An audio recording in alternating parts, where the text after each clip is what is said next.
Ever dreamt of exploring ancient ruins in Rome, haggling for spices in a Moroccan souk, or sipping cocktails on a Thai beach, all without the nagging worry of hidden bank fees eating into your travel budget? If you're a Monzo user, or thinking of becoming one, you're probably already halfway there. Monzo has revolutionized banking for many, and its fee-free approach to international spending is a huge draw for adventurers and digital nomads alike. But simply having a Monzo card isn't enough to guarantee a perfectly smooth, cost-effective trip. There are nuances, tips, and tricks that can elevate your Monzo experience abroad from good to absolutely brilliant. So, how do you truly make the best use of Monzo abroad? Let's unpack that. For years, traditional banks have made a killing on foreign transaction fees, often adding sneaky markups to exchange rates and charging for every little withdrawal. It was a dark age for travelers, a time of mental arithmetic and dreading that post-holiday bank statement. Monzo, with its challenger bank ethos, burst onto the scene promising transparency and a user-friendly experience, and a big part of that promise was fee-free international spending. At its core, Monzo offers a truly compelling proposition for international travel. Spend with your debit card in any currency, and they'll apply the MasterCard exchange rate with no foreign transaction fees. That's a huge win. No 2%, 3%, or even 5% added onto your purchases. You see the real exchange rate, which is typically the interbank rate, meaning you're getting a conversion as close to the market rate as possible. This alone saves you a significant amount of money compared to many traditional banks. But it's not just about spending. Cash withdrawals are also a major consideration when traveling. Monzo offers fee-free cash withdrawals within the European Economic Area, EEA, which is fantastic if you're exploring Europe. Outside the EEA, it's slightly different. Monzo allows you to withdraw up to £200 fee-free every 30 days. Go over that, and you'll incur a 3% fee. This is crucial to remember, especially if you're in a cash-heavy country. For some, £200 might be enough for a short trip, but for longer adventures or destinations where cards aren't widely accepted, you'll need a strategy. We'll delve into that strategy soon.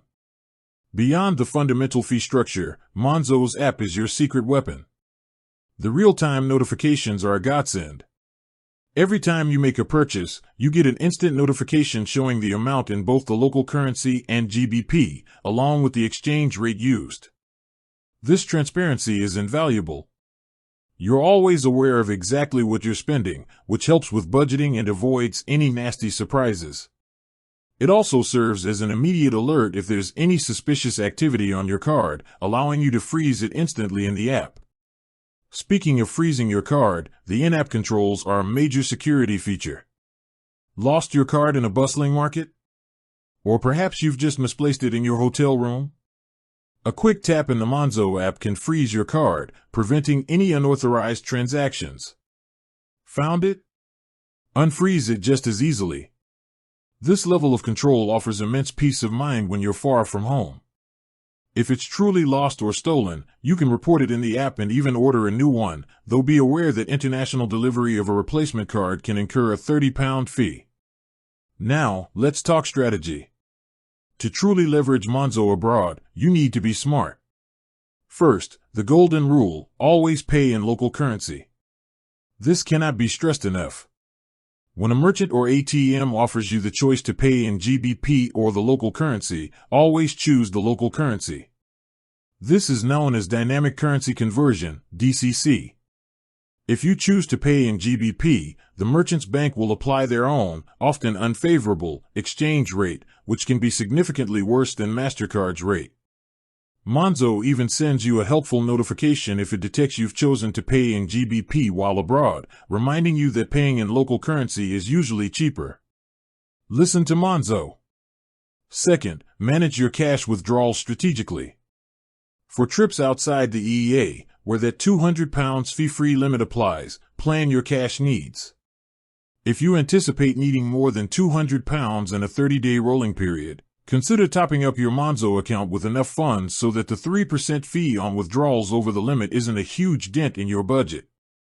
Alternatively, if you're a frequent traveler or rely heavily on cash, exploring Monzo's paid plans, Monzo Plus or Monzo Premium, might be beneficial.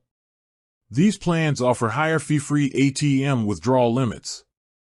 For example, Monzo Plus typically offers £400 fee-free every 30 days outside the EEA, and Monzo Premium offers £600. It's worth doing the maths to see if the monthly fee for these plans outweighs the potential ATM withdrawal fees you'd incur on a standard account. Third, utilize pots for budgeting. Monzo's pots feature isn't just for saving, it's fantastic for travel budgeting. Create separate pots for different aspects of your trip: accommodation, food and drink, activities, souvenirs, and emergency fund. Move money into these pots before or during your trip. When you spend, you can decide which pot the money comes from, giving you a clear overview of your spending in each category. This helps you stay within budget and quickly identify where your money is going. Fourth, take advantage of Google Pay or Apple Pay. If you have your Monzo card linked to Google Pay or Apple Pay, using your phone or smartwatch to pay can add an extra layer of convenience and security. It means you don't even need to carry your physical card everywhere, reducing the risk of it being lost or stolen. Plus, it's often faster and more seamless for contactless payments. Fifth, be mindful of merchant surcharges. While Monzo doesn't charge foreign transaction fees, some local merchants, particularly smaller businesses, might impose their own surcharges for card payments.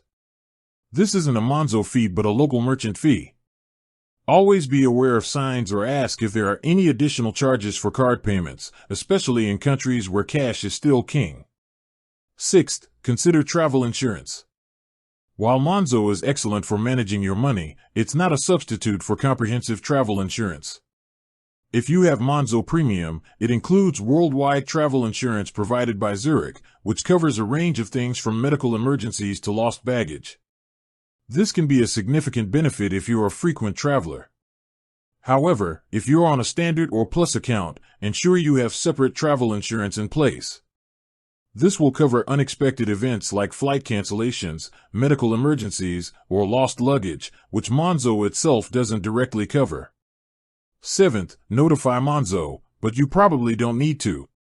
In the past, with traditional banks, you'd always have to notify them of your travel plans to avoid your card being blocked for suspicious activity. Monzo's advanced fraud detection systems mean you generally don't need to do this. Their system is smart enough to recognize legitimate international transactions. However, if you're planning an extended trip to a particularly unusual or high-risk destination, a quick message to Monzo support via the in-app chat just to give them a heads-up certainly wouldn't hurt, though it's rarely necessary.